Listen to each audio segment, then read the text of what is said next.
Tak jauh pun. 1.4 kilo. Ngamsoy. Yang ni kita hantar apa pula? Yang ni okey, kita hantar kebab.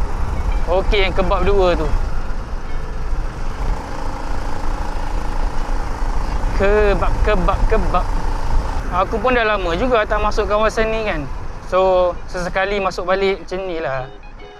Okey. Bang, hantar makan blok C5. C5 12A. Okey. Masuk sini. Yep. Pergi belakang. Belakang sana? Alright, thank you. Masuk sini, pergi belakang dia kata. Tak apa, saya tahu. Sebab Maps Grade pun tunjuk ke belakang. Okey, sampai. So, customer punya tingkat 1. Dia kata gantung di pintu. Baik.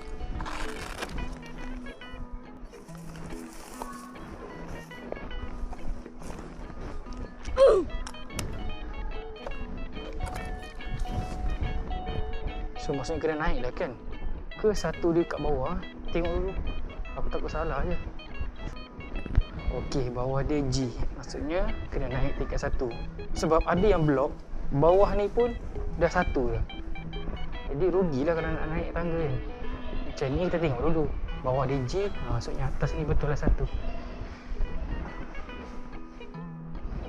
Yang ni. Gantung di pintu. Gantung belah dalam.